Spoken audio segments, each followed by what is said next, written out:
এরা যারা এসেছে জমিদার বাবুরা, এদের তো ওই কাক কোকিলের বাড়িতে, কোকিল কাকের বাড়িতে ডিম পাড়ে, তারপরে বড় হলে পুরুত করে পালিয়ে যায়। আর এদের দেখবেন সারা বছর দেখা নাই। 100 দিনের কাজের টাকা বন্ধ, গ্রামীণ বাড়ির টাকা বন্ধ, জল স্বপ্নের টাকা বন্ধ, কৃষকদের টাকা বন্ধ। সারা দেশে কৃষকরা আত্মহত্যা করছে, আর বাংলার হিংসায় জ্বলে পুড়ে মরে যাচ্ছে। সারা ভারতবর্ষে যত নেতা, যত ক্রেতা, যত দালাল, যত প্লেন, যত হেলি, যত যুদ্ধজাহাজ, যত ঢেলি, যত খিলি সব নিয়ে এসছে। কি না, তো গায়ের জোরে মিলিটারিরা ছাপ্পা ভোট দেবে। আমি মিলিটারিদের বলবো, আপনাদের স্যালুট করুন, ওদের কথায় আপনারা রাজনীতি করবেন না। দেশের মানুষ আপনাদের বীর যোদ্ধা হিসেবে দেখে।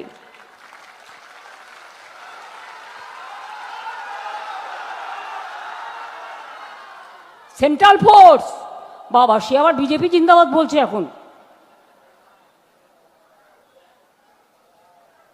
জিজ্ঞেস করুন তো, আমাকে লড়তে গিয়ে তুমি বাংলা জেতবার জন্য বাইরে থেকে 2 লক্ষ পুলিশ এনেছো, আমাদের অফিসাররা যারা কাজ করছিল সব বাইরে পাঠিয়ে দিয়েছো, আর এখানে কয়েকটা দালালকে বসিয়েছো উকুন বাছার মতো করে, যারা আপনাদের উপর অত্যাচার করবে, ভোট কেন্দ্রে যেতে দেবে না, আমাদের ছেলে মেয়েদের অ্যারেস্ট করবে।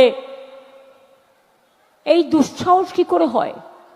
তোমরা গণতন্ত্র চালাচ্ছ, নাকি তোমরা গণতন্ত্রটাকে যুদ্ধে নিয়ে যাচ্ছ? আমি বলি, পহেলগাঁওতে যখন মানুষ মারা যায়, তোমার সাজোয়া বাহিনী কোথায় থাকে? দিল্লিতে যখন অ্যাটাক হয়, তখন তোমার সেন্ট্রাল ফোর্স কি করে?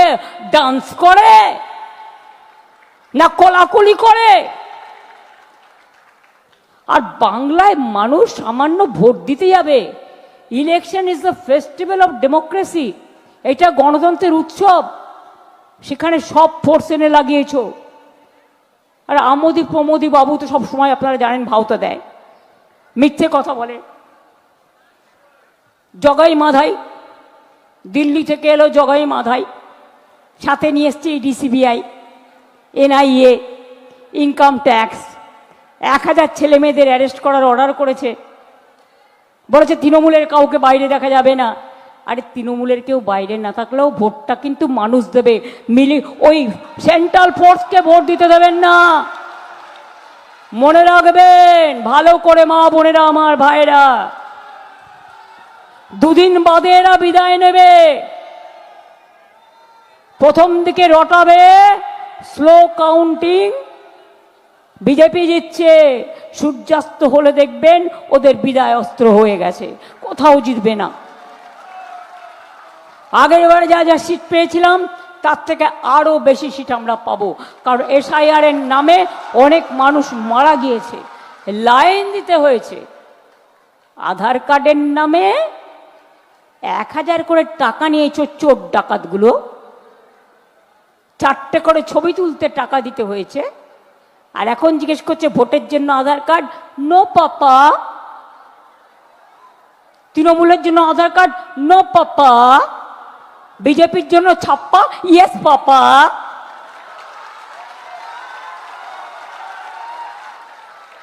বাংলা ভাষায় কথা বললে বাইরে অত্যাচার করছো, আর এখানে বলছে সোনার বাংলা করবে, ঝালমুড়ি খাচ্ছে। ওই ঝালমুড়িটা বাড়ি থেকে তৈরি করে আনা, কারণ তা না হলে ওই দোকানে কি করে মাইক থাকবে? আগে থেকে দোকানে মাইক সেট করে তৈরি করে নিয়ে এসে আবার পকেট থেকে 10 টাকার নোট বের করছে। ভাইরে, লোকে বিশ্বাস করবে? আমার কাছে 1 টাকার অনেকগুলো কয়েন থাকে, কারণ অনেক সময় গঙ্গায় যে দিতে হয়, মন্দিরে 500 টাকা দিলে 501 টাকা দিতে হয়, আমাদের নিয়ম। 10 টাকা আমার কাছেও থাকে না। 10টা টাকা পকেটে করে নিয়ে এসছে নাটক করবে বলে। আগের বারে মনে আছে বলেছিল হামে চায়াওয়ালা,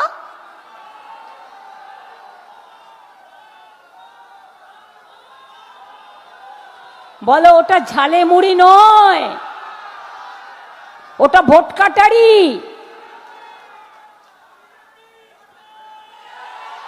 বাংলার মানুষ কোথাও গেলে মাছ খাবে না, মাংস খাবে না, ডিম খাবে না। বিজেপি রাজ্যে সব বন্ধ। তো মাছ খাবে না, মাংস খাবে না, ডিম খাবে না, তো আমার মাথা খাবে না, আপনার মাথা খাবে?